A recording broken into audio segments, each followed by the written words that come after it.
Ayan po, magandang hapon po, good afternoon. Unahan ko na kayo ha, yung internet, inumpisa na ako. Hallelujah, in Jesus name, Panginoon, sawayin mo. Sawayin mo, mga masasama, Panginoon, na pumipigil sa aming pagla-live. O Diyos, pagdadala na yung mga salita. Salamat po, in Jesus name, amen. So, ayan po, nag-ano kasi, mahina nga po yung internet minsan. So, tayo na sa kawakasan na hindi natin alam na po. So, kasi hindi natin pwedeng isisi sa PLDT or ano. So, pwedeng gawayan po nakaaway, di ba? So, hindi natin alam. Ang Diyos lang po nakakaalam. Yan. So, pray na po tayo. Father God in heaven, thanks so much for another day that you have given us to share your word, testimonies. Lord, thank you for your abounding grace, for your mercy, for everything that we have every day that you have given us, our life, all the blessings, our loved ones. Thank you so much. We know that we are not worthy for all these things, Lord. Forgive our sins, our transgressions. Make us worthy enough for all your blessings, for all the good things that you have given us. Thank you so much, and we pray that the sharing of your word today, Father God, we pray that your Holy Spirit will be with us. We pray that our FB Live viewers open their hearts and their minds that they can understand your word. Not everyone can understand your word, but we know that if they will truly seek from their heart the truth, they will come to know you. They will come to be a friend with you.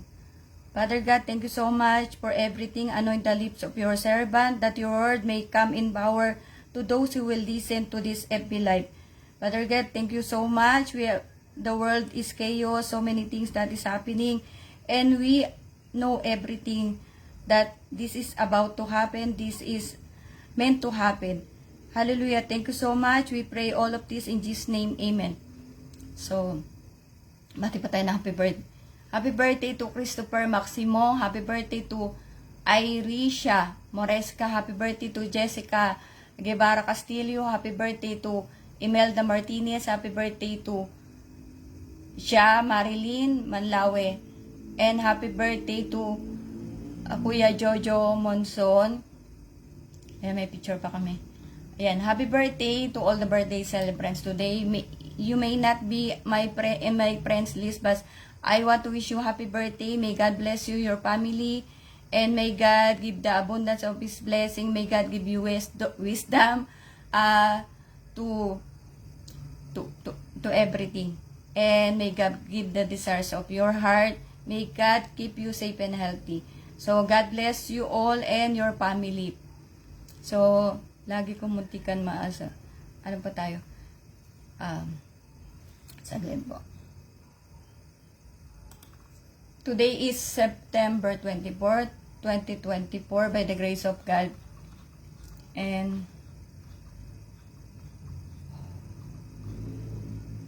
kaayusin lang po natin. Ayan.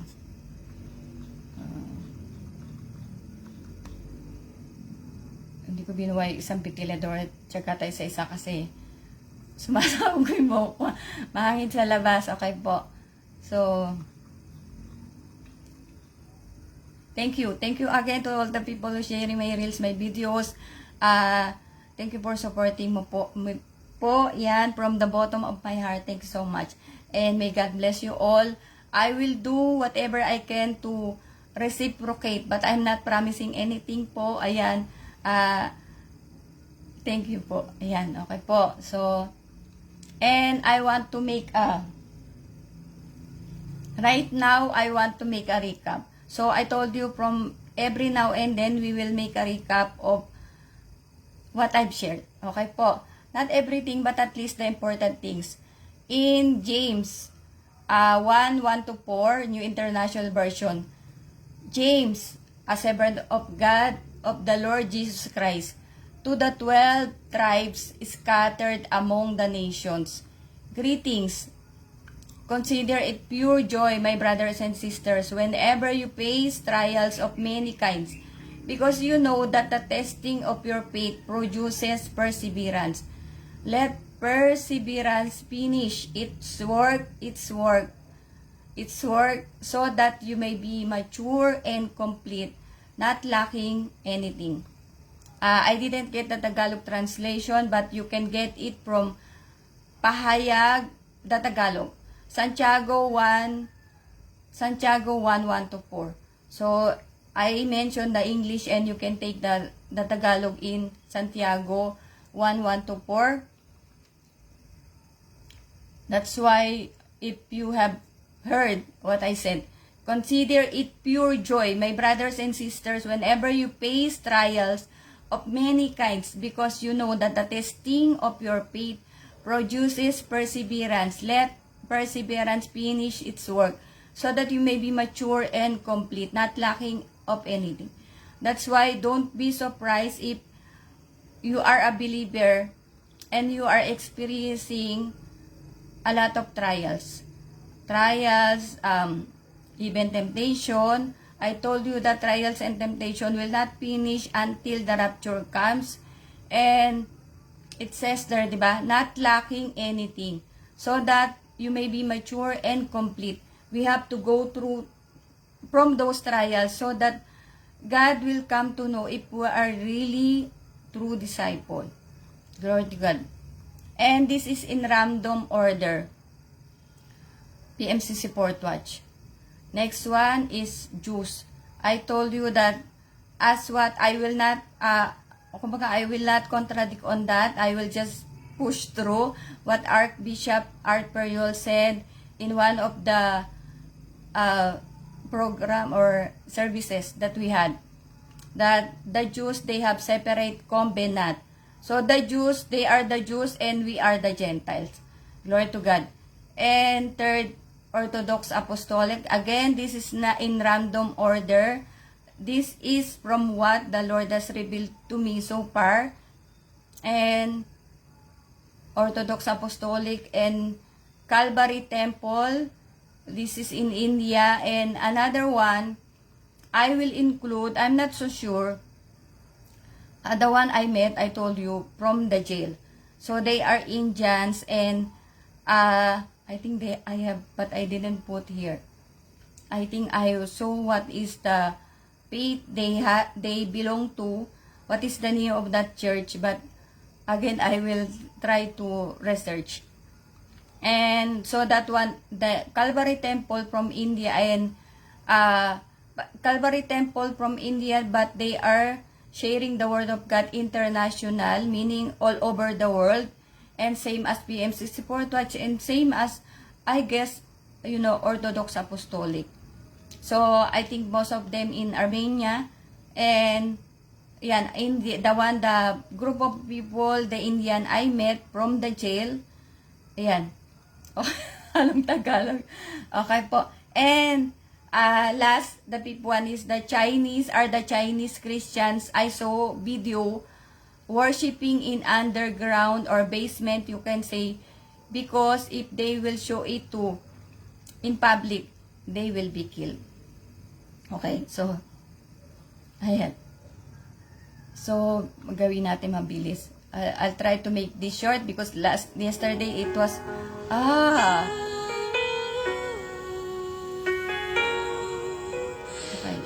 So yesterday it was may tawag. Later na lang. Yan po. Kanina pa kasi alanganin. So, and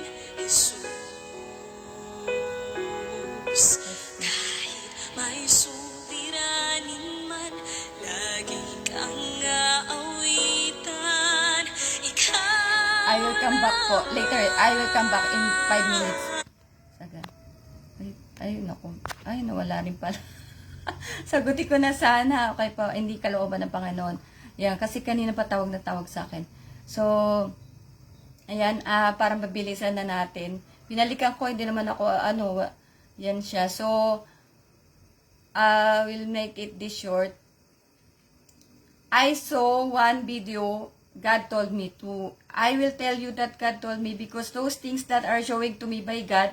So I watched one video of Doc Willie Ong.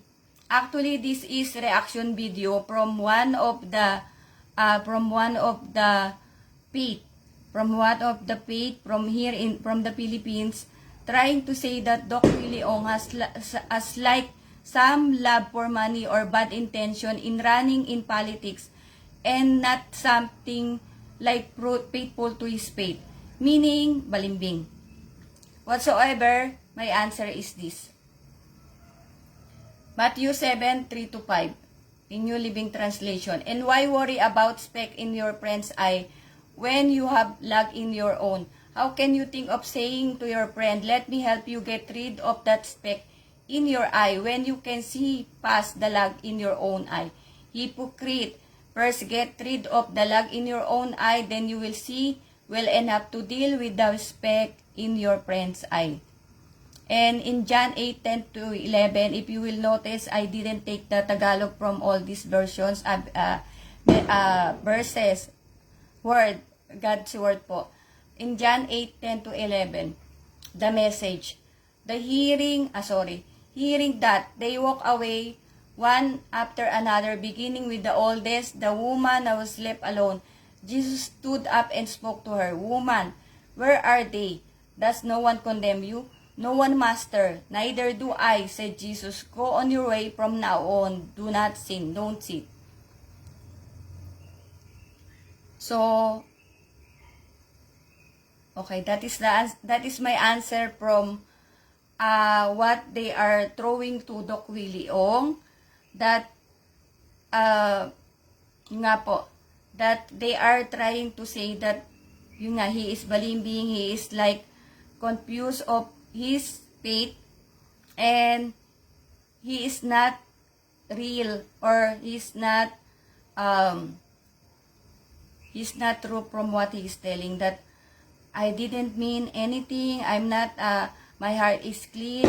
So we cannot judge anyone po. So okay, so we cannot judge anyone, and as I was mentioned in this John 8:10-11, as Jesus Christ did, that He will not judge also. That lady that was judge, or ano ba yun? Di ba yung binabato? That was stoned by the people, by the Pharisees. So, even Jesus Christ, He will not judge. Okay. So, and I want to share a story again, just to complete, so that, it's finished. I don't want to miss anything po. So, the one, if you remember, that's why I told you this is like a series, a teleseries. So, I hope that you can follow. If you remember, I told you that, although maybe I said this already, I told you in my live that I was accused. I was accused of something, that I took this, then, but that accusations to me, actually, something like God show who is the culprit. But what happened is, I didn't say anything. Like, somebody told me that she saw that person took the money from the bag, I guess, and I asked her, that brethren in the church in Dubai, are you sure that she is the one who's taking the money? Yes, I'm sure. But what I didn't take any action, because I was in the church, I was new, and in my mind that, I'm not sure. I cannot judge. Even she told me that she is sure, but I cannot judge. No po. So that is what the Lord wants from us, that we should not judge anyone. Only God can judge us. And I mentioned that yesterday, that I hide, because I knew that the father of Andrea is Muslim po.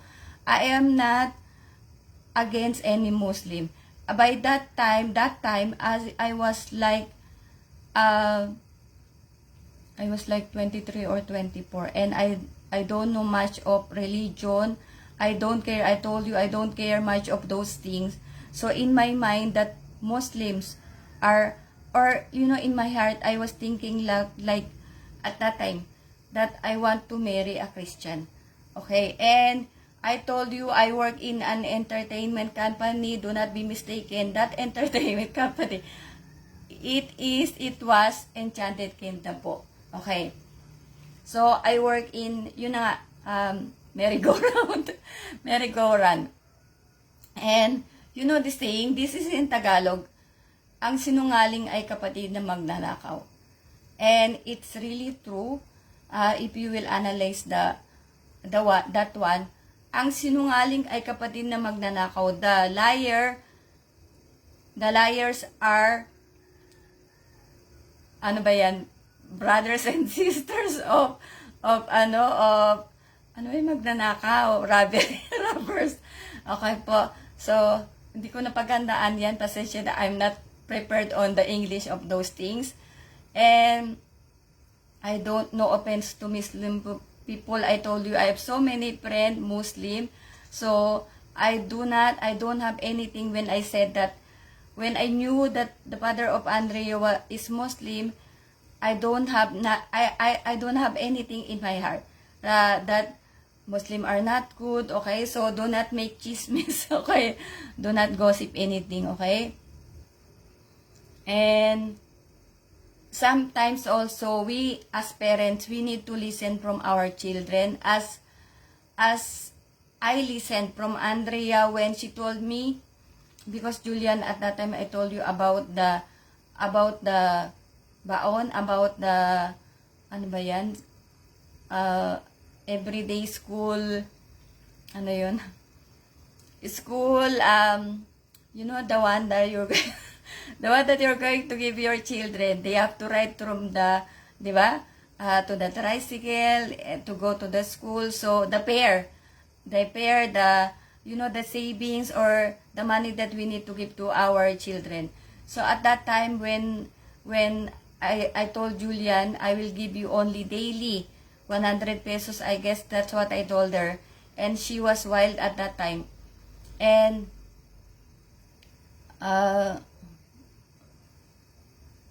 saan ba? Yeah. What I did, I follow what Andrea told me, Mommy, so that nothing will be, so that no one is fighting, you will not fight with her. Give everything to her. I will not say the amount. It's not big amount, but just enough for someone like her, because just I told you, she doesn't know how to handle money. So, you cannot give her much money. And, what happened to her right now, actually, it's best thing, because now she can handle, slowly, gradually, she can handle money. And, of course, myself, Andre, maybe a guest, also teaching her, and some of the people teaching her how to budget her money. Okay, and how to be wise. I am telling her, when you go to, when you have a big amount of money, like, bills, 1,000 bill, better you go to save more, not to supermarket or market outside the school, so that people will not cheat you. Di ba, sa palengke, madali ka maloko. Pero sa Save More, because that is parang big establishment, so there is the receipt. There is the receipt, there is the camera to check whether they are cheating or not. And she understood, by the grace of God. And another thing, when my mother, by the way, my mom is so strong. My mom is, I forgot to tell you that. Sorry, I'm flexing my mother, my parents. My father, I told you, he's bookworm, both of them. And my mom, when she gave birth, if I'm not mistaken, gave birth to Cathy, our youngest, she has this bukol or cyst in her, near to private part.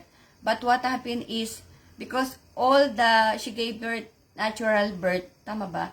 Natural birth, yan, a natural natural, sa panganganak po, not cesarean at operation.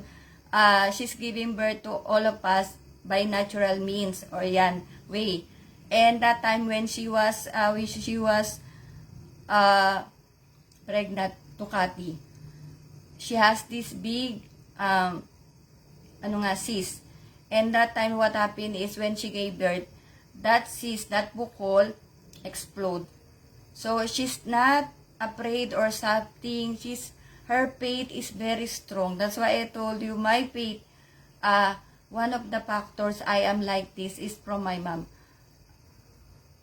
Sama pas. Okay po, so glory to God. And by the way, my father is, my tatay, he was in Prex before. Also, I think that Prex is also parang yung religious pa, or I don't know what kind of faith, yan po, or kung ano man yan sila, kasi di ba meron mga charismatic, yan. So, I remember my mom, when she told me to get a house, and I, nag-sample lang ako, yan po, that was, I mentioned yesterday, and when she told me to take a house, and what happened is, because of not, I don't know how to make good management of money, yan, that house was being took by the bank. And that time when I was in Dubai, when I was in Casbah, in my mind, because I have a good job, I have a good salary, I spoke to my mom. Maybe I can take that condominium which I studied, because I want to take that condominium for business. So that when I happen to, by the grace of God, happen to pay at least I think 10 years, then I can rent it to anyone. And it's like money is coming to me every month. The one I'm going to pay for the rent, for the monthly dues of that amortization will come from the rent. But she refused to take that condominium. I told her maybe it's time to get a condominium. So I think I forgot to tell her that I'm going to use for business. And at that time, what happened is, because she said no. What happened is, when I had the chance, I think I pushed through with that condominium, but that didn't again succeed. Why? Because at that time when I take the condominium, those times that I have so much problems, and that was not, I think you can say,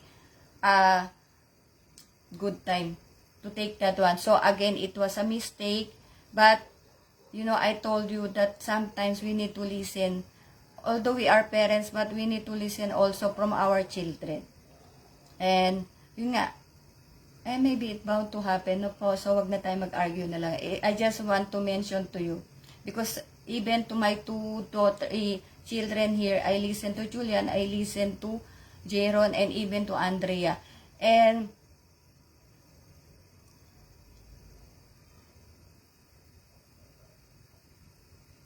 yeah, I told you yesterday that Julian asked me why you tag Tita Ami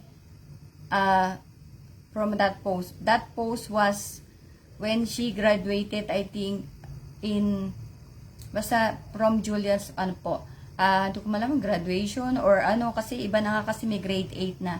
Yan. So, at that time, I think, she knew, I really don't know, she knew that I was never tagged in any post of her Tita Ami. And at that time, when I tagged her Tita Ami, I do not know that I was not tagged in any post at all from her post. And then something like the Holy Spirit, I finished the tagging. And then the Holy Spirit, one time, told me to not check actually, to go to her profile.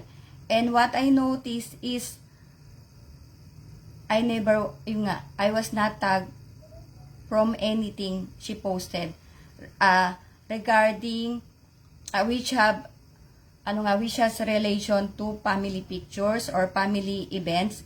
And what else? I think that time she told me already that she had a almost a decade almost a decade anger to me. So that's why the word of God, it is we can mirror our life from the word of God po.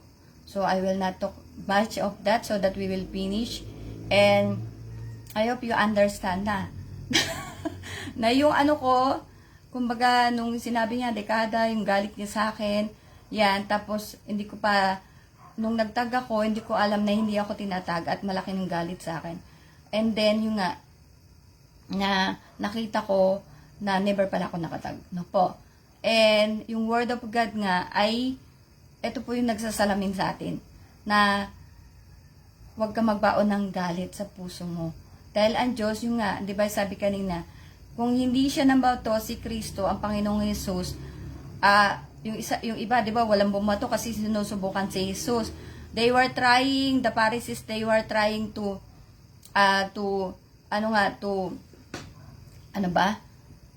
they were trying to check Jesus Christ. Yan, I will not elaborate more, but you can check on that verses I mentioned a while ago. But when Jesus Christ, He asked, yung nga, are there anyone to condemn you? So, no one. I will not condemn you also, but, He said, di ba? What He said here, do not sin. Go on your way from now on, do not sin. Don't sin. And,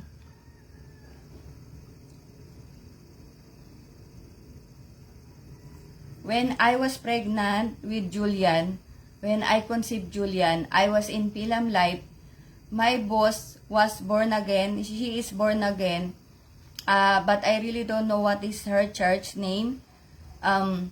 She told us to, I remember I shared this also. She told us to what is this? She told us to write something. And that time actually, I think I'm not married yet to my husband, Sunny J. Antonio. She told us to write something from your life that you want to achieve 5 years from now. And that was 2000, year 2000. And I wrote that for me to have a baby girl, to have a baby because I told you yesterday, right, that Andrea, okay? And then, when she told us to write, I wrote that, if God can give me baby so that I can give Sunny J. Antonio, my husband, a baby because no one from the family, wala pa silang apo, na po. My parents-in-law, they don't have anyone in the family because I was the one who got pregnant, and we were the one, Sunny J. Antonio, my husband, and afterwards, his sister got married. Okay po. And it happened. After 5 years, 2005, by the grace of God, God made it happen. I had Julian. So her birthday is July 21 yata. Pasensya na po. Okay po. Basta July 2005. Her birthday, and actually she asked us to write so that it will be prayed for. Okay? So that hopefully by 5 years we will receive that what we have written. So I hope I can meet again that lady, my boss in Pilam Life. That is my boss, Ma'am Edna. In Luke 6:32-35, New International Version, if you love those who love you, what credit is that to you? Even sinners love those who love them. And if you do good to those who are good to you, what credit is that to you? Even sinners do that. And if you lend to those from whom you expect repayment, what credit is that to you? Even sinners lend to sinners, expecting to be repaid in full. But love your enemies, do good to them, and lend to them without expecting to get anything back. Then your reward will be great, and you will be children of the Most High, because He is kind to the ungrateful and wicked. I took in Tagalog, Lucas 6:32-35 MBB. Kung ang nagmamahal lamang sa iyo ang iyong mamahalin, ano pa ang gantipala ang inyong hihintayin? Ang mga makasalanan man ay marunong ding magmahal sa mga nagmamahal sa kanila. Kung ang mga nagmamabuti lamang sa inyo ang inyong gagawa na mabuti, ano pang gantipala ang inyong hihintayin? Kahit ang masasamang tao ay gumagawa niyan, at kung ang makakabayad lamang ang inyong pautangin, ano pang gantipala ang inyong hihintayin? Kahit ang masasamang tao ay nagpapautang din sa kapwa nila masama, sa pag-asang sila'y mababayaran. Sa halip, mahalin nyo ang inyong mga kaaway at gumawa kayo ng mabuti. Magpahiram kayo ng hindi umaasa ng anumang kabayaran. Sa gayon, malaking gantipala ang tatamuhin nyo, at kayo'y magiging mga anak ng kataas-taasang Diyos. Sapagkat siya'y mabuti kahit sa masasama, at sa mga hindi marunong tumanaw ng utong na loob. Glory to God. So, I will just cut it short. I hope you understand from English and Tagalog that the bottom line is, that is why from 10 down to 2, we can cover or do all the 10 commandments of God. If you did the 2, you can do the 2. You can, the 3 up to 10, you can do also. Because love God above all and love your neighbor as you love yourself. So that is the meaning of all the parables of what Jesus Christ wants for us, the Lord wants for us, the Father God, okay, that we do good. Okay? So, and now my topic is, I hope you understand. I will not dwell too much on that. I will not make exhortation that not only your relatives, your loved ones, you will love or you will lend money or you will give money, but also to those people outside, your relatives, your clan. If you see someone in the park or in the street that they need help and you can help also, do as you can. Okay. My title today is The Book of Life. It's very short, that's why I took those some short testimonials to finish everything. I don't want to miss anything po. In Revelation 20:12-15, New International Version. And I saw the dead, great and small, standing before the throne, and books were opened. Another book was opened, which is the book of life. The dead were judged according to what they had done, as recorded in the books. The sea gave up the dead that were patayin natin. Babalikan ko siya. Ayan. So, the sea, asan na ba? Then death and, asan na ba? The sea gave up the dead that were in it, and death and Hades gave up the dead that were in them, and each person was judged according to what they had done. Then death and Hades were thrown into the lake of fire. The lake of fire is the second death. Anyone whose name was not found written in the book of life was thrown in the lake of fire. Payag 20:12-15 po ay tukta Tagalog, ang salita ng Diyos. At nakita ko ang mga taong patay, hindi dakila at takila ay nakatayo sa harapan ng Diyos. At binuksan ang mga aklat at ang isa pang aklat, at ang binuksan, ito ay aklat ng buhay. Hinatulan niya ang mga patay ay sa pinapatay ko. Sana po. Ay sa kanila mga gawa. Hinatulan niya mga patay ay sa nakasulat sa mga aklat ay sa kanilang mga gawa. Pinakawalan ng dagat ang mga taong patay na taglay nito, at pinakawalan ng kamatayan at ng Hades ang mga taong patay na sa kanila. Hinatulan ng Diyos ang bawat tao ay sa kanilang mga gawa. Itinapon ng Diyos ang kamatayan at Hades sa lawa ng apoy. ito ang ikalawang kamatayan at ang sinumang hindi nasumpungang kasulat sa aklat ng buhay ay tinapon sa lawang apoy. Glory to God. So, great and small, they are of course, hindi dakila at dakila. Meaning, they are the celebrity, popular people, known people, and the small. The great are the popular people, and the famous people. So, there are the presidents, there are the scientists, there are, all those known. Okay? And normal people, those are like me, normal people, like you, the poor people, the normal people outside the industries, okay? So, and open the books. That was open, that was our deed. So, either good or evil, the books that were open are what we did. I shared a while ago something, that video. I hope you can watch that video. And another book, the Book of Life, there are the names of the people who will be in heaven, eternal life. And by the grace of God, we in the church, we have the Book of Life in the church down, and of course, we have the Book of Life in heaven. So, if you will be baptized by the grace of God in the church, you will be, your name will be registered in the Book of Life.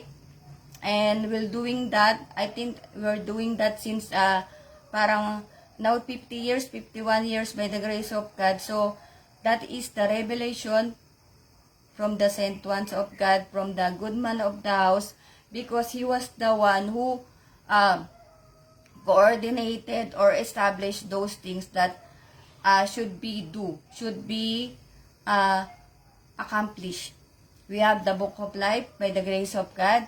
So if you will receive in the church, PMCC Port Watch, by the grace of God, we have more than 1,000 churches around the globe, and 74 countries po, if I'm not mistaken, by the grace of God. So you can check in bmcc4w.org. And yung prayer power. If you have something, trials, anything, you can check in YouTube or Facebook, prayer power po. And hell, later on we will discuss that, because hell there is something like layer. So, those dead before, layer that they died, so they were in something like temporary, something like you can say like that. So we will study that next time, the layer, because we studied already in Dubai, but I have this brain operation, so I will do my own research. And your name in the Book of Life is possible to erase. That's why we need to take care of our faith, of our salvation. That is contradict to what as other people said, or other faith said, that no need to protect your faith, your salvation, because once saved, you are saved forever. A big no. Okay? So I will not dwell too much on that. Revelation 3:5, New Living Translation. All who are victorious will be clothed in white. I will never erase their names from the Book of Life, but I will announce before my Father and His angels that they are mine. Glory to God. So, praise the Lord. We are now done. I will check, the persons calling me. And by the grace of God, I hope you learned something today. Tomorrow is not a promise. So, I hope that our faith has action. So, yan po. At sana may naintindihan kayo konti na po. So, glory to God, tayo po manalangin. Dakilang Diyos, salamat po. Salamat sa iyong kahabagan, sa iyong biyaya, pagpapala, sa oras na to, sa oras na to. Ama, salamat sa kalakasan binigyan mo sa iyong abang likod. Salamat, O Diyos, sa patuloy na kahabagan. Salamat sa karunungan, Panginoon, sa iyong Santong Espiritu, sapagkat hindi ko magagawa ang mga bagay nito kung hindi mo ko tinutulungan. Salamat po, O Diyos, ang patuloy kong dalangin sa iyong abang likod, maging sa aming taga-subaybay. Patuloy na linisin mo ang aming mga puso, maging karapat-dapat kami sa lahat ng mga pagpapala, pagtitiwalang binibigay mo sa bawat isa sa amin, O Diyos. Maingatan naming mga mananampalataya ang kaligtasang aming tinanggap, O Diyos. Kami maging matibay sa aming faith, sa aming pag-ibig sa iyo, O Diyos, na lalo pang umusbong, mag-umapaw ang aming pag-ibig sa iyo, O Diyos. Huwag kaming manghimagot sa paggawa ng mabuti, paglilingkod, sapagkat ang aming pananampalataya ang siya mong hanapin sa muling pagbabalik ng iyong anak. Hallelujah! Salamat po, patuloy ka mahabag sa mga may sakit. Ikaw ang magpagaling sa lahat ng mga nangangailangan, pinansyal, kalakasan, karunungan, kaalaman. Ikaw, Panginoon, ang magbibigay ng lahat ng ito sapagkat ikaw ang may gawa ng lahat. Ikaw, O Diyos, ang may-ari ng lahat. Panginoon, salamat po. Minsan padali mo kami sa araw ng bukas upang makapagbahagi na yung mga salita, O Diyos, nawa ang sharing ng FB Live, ng word, ng inyong mga salita, O Diyos, sa mga oras na ito ay hindi lamang namin narinig, Panginoon, bagkus aming may sa buhay, may sa katuparan, at patuloy kaming lumakat sa taang gusto mong aming lakaran. Salamat po, pinupuri ka namin sa pangalan ni Jesus. Amen. Glory to God and see you all tomorrow. God bless us all.